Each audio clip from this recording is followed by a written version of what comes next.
What if you can control your happiness? Many people's life goals are to become wealthy and have the greatest jobs. While I share the same goal, but also to be happy, because without a smile on my face each day, everything feels worthless. Over the past 2 years, I've been struggling with staying happy.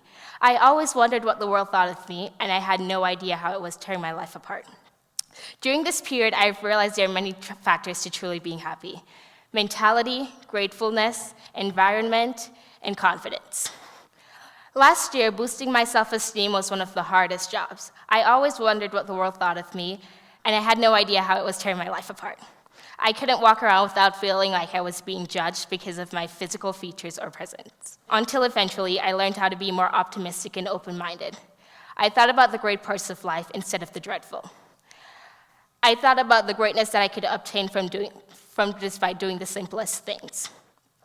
I've grown through many stages: brave and outgoing, to broken and weak, to confidence. This year, I tried out for the cheerleading team.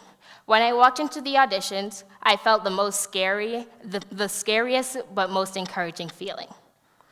When I walked in front of the judges, I went completely blank. Though not knowing the routine, I went full out and tried my best. Though I didn't make the team, I still felt the most joyous feeling in my heart because I went in front of complete strangers and did something extraordinary, not knowing the routine. Sometimes we have to be willing to emerge out of our comfort zone and do something extraordinary because we never know what the result might be.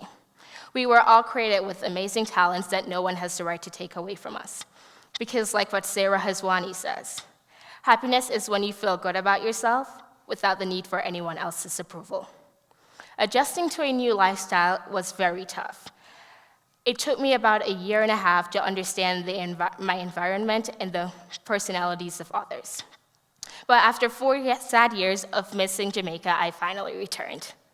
My family has a tendency to have many mood changes. One minute they're outgoing and adventurous, while the next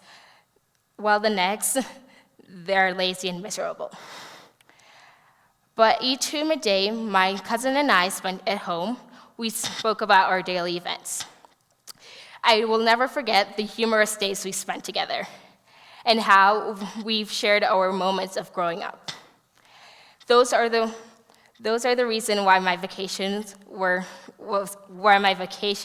was such an adventurous trip. I enjoyed seeing my family, friends, and community again. When I go home, I see how different I am compared to the people around me. I feel like I'm more comfortable around the people that love me compared to other places, because I know when they smile at me, they use a smile that is not a fraud. I may not be the richest human nor the poorest, but I've always been grateful.